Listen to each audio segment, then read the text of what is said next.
بھارت میں شائع ہونے والی کتاب کال کی اوتار نے دنیا بھر میں ہلچل مچا دی ہے۔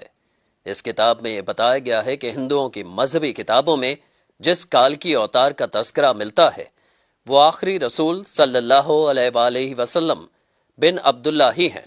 اس کتاب کا مصنف اگر کوئی مسلمان ہوتا تو وہ اب تک جیل میں ہوتا اور اس کتاب پر پابندی لگ چکی ہوتی، مگر اس کے مصنف پنڈت وید پرکاش برہمن ہندو ہیں اور وہ الہ آباد یونیورسٹی سے وابستہ ہیں۔ وہ سنسکرت زبان کے ماہر اور معروف محقق اسکالر ہیں۔ پنڈت وید پرکاش نے کال کی اوتار کی بابت اپنی اس تحقیق کو ملک کے 8 مشہور و معروف محقق پنڈتوں کے سامنے پیش کیا تھا جو اپنے شعبے میں مستند گردانے جاتے ہیں۔ ان پنڈتوں نے کتاب کے بغور مطالعے اور تحقیق کے بعد یہ تسلیم کیا ہے کہ کتاب میں پیش کیے گئے حوالے مستند اور درست ہیں۔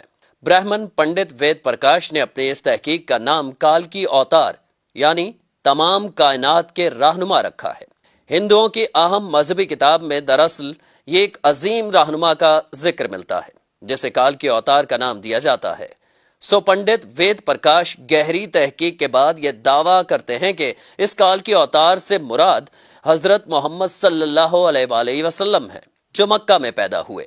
چنانچہ ان کا کہنا ہے کہ تمام ہندو جہاں کہیں بھی ہوں ان کو اب کسی اور کال کے اوتار کا انتظار کرنے کی ضرورت نہیں ہے، بلکہ اس کے لیے انہیں محض اسلام قبول کرنا ہے اور آخری رسول صلی اللہ علیہ وآلہ وسلم کے نقش قدم پر چلنا ہے جو بہت پہلے اپنے مشن کی تکمیل کے بعد اس دنیا سے تشریف لے جا چکے ہیں۔ اپنے اس دعوے کی دلیل میں پنڈت وید پرکاش نے ہندوؤں کی مقدس مذہبی کتاب وید سے مندرجہ ذیل حوالے دلیل کے ساتھ پیش بھی کیے ہیں۔ نمبر 1، وید کتاب میں لکھا ہے کہ کال کے اوتار بھگوان کا آخری اوتار ہوگا جو پوری دنیا کو راستہ دکھائے گا۔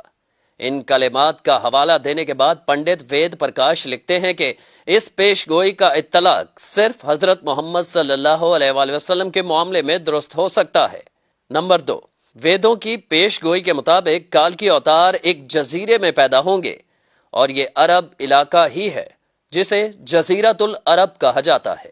نمبر 3، مقدس کتاب وید میں لکھا ہے کہ کال کے اوتار کے والد کا نام وشنو بھگت اور والدہ کا نام سومانب ہوگا، جبکہ سنسکرت زبان میں وشنو اللہ کے معنوں میں استعمال ہوتا ہے اور بھگت کے معنی غلام اور بندے کے ہیں۔ چنانچہ عربی زبان میں وشنو بھگت کا مطلب اللہ کا بندہ یعنی عبداللہ ہوا اور سنسکرت میں سومانب کا مطلب امن ہے جو کہ عربی زبان میں آمنہ ہوگا، اور آخری رسول صلی اللہ علیہ وآلہ وسلم کے والد کا نام عبداللہ اور والدہ کا نام آمنہ ہی ہے۔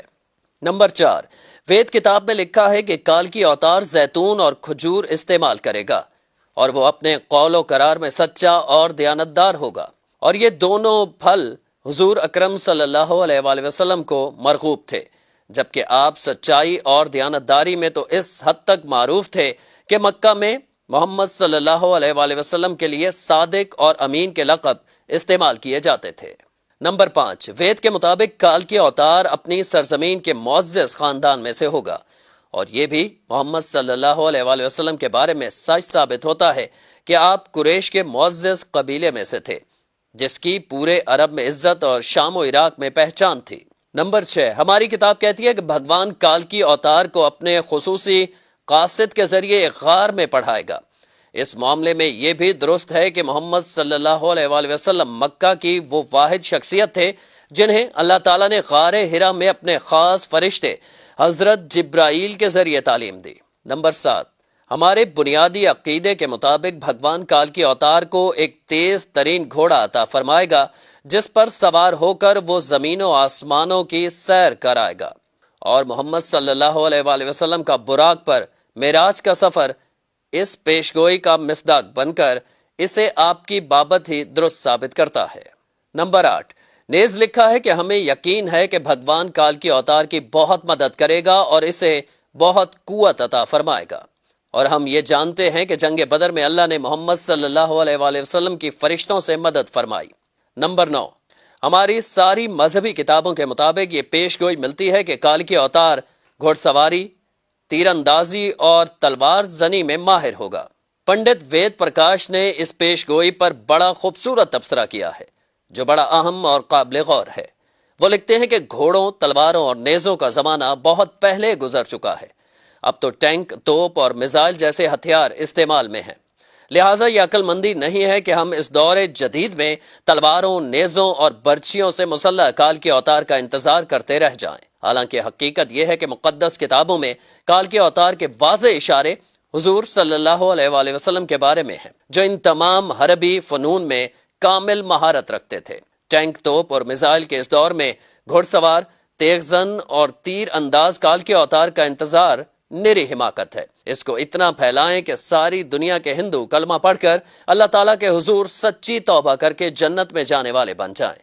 کم از کم اپنے دوستوں کو ضرور بتائیں۔